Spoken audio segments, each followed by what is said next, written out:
São Tomás de Aquino nasceu em 1225 e morreu em 1274, na Itália, em Roccasecca. E ele foi fundamental para a filosofia. Ele que faz a ligação entre o aristotelismo e a Igreja Católica. Ele que busca o pensamento da fé, faz aquela conciliação entre a fé e a razão. Consegue ter uma leitura mais positiva, mais equilibrada sobre o aristotelismo, e ele se torna o grande mestre da escolástica e está presente até os dias atuais nas grandes universidades.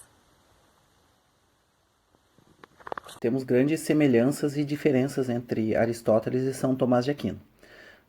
Para São Tomás de Aquino, o cidadão iria buscar a vida política, né? E para Aristóteles, ele buscaria a felicidade, que seria obtida através da vida eterna. Porém, para Aristóteles, o fim do cidadão ele seria único. E já para São Tomás de Aquino, né, ele buscaria a salvação, que seria a vida eterna. Então, o que ele quis dizer com isso, né? O cidadão justo, ele teria direito à vida eterna. A organização e fortalecimento da Igreja ocorreu do século I ao século VII e foi um período onde as primeiras gerações de cristãos eram constantemente perseguidas pelo domínio dos romanos.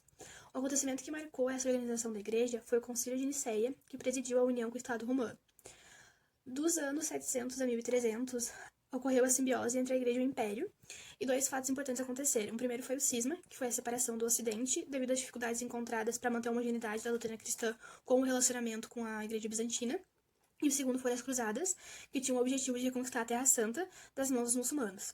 Depois veio a Revolução Francesa, em 1789, que separou o Estado da Igreja, ocasionando o fechamento das igrejas. Os conceitos de fé foram fortemente abalados, pois o homem passou a acreditar no seu potencial e na sua razão, dando à Igreja apenas a consciência de agir com o povo e em missão pelo povo. Era a justiça geral, que para o Aristóteles, e um dos livros de Aristóteles, era a justiça natural, cujo era a justiça universal dotada os princípios absolutos estabelecidos por Deus.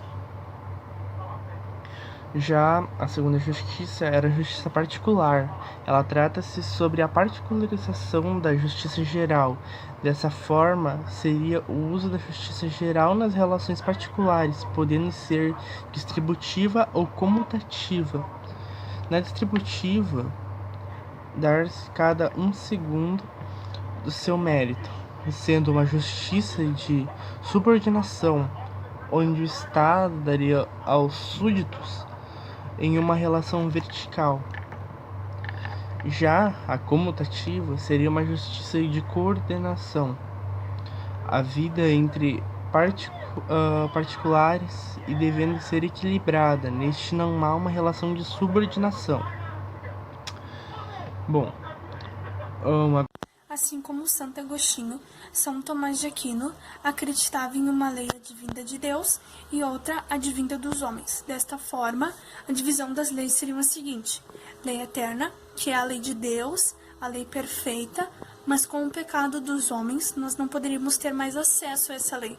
Mas, com a misericórdia dele, ele nos daria acesso de duas maneiras: através da lei divina, que são os textos sagrados, e nós teríamos que interpretar ele para chegar à lei, e pela lei natural, que são descobertas pela razão. A segunda são as leis humanas, que são aquelas criadas pelos homens.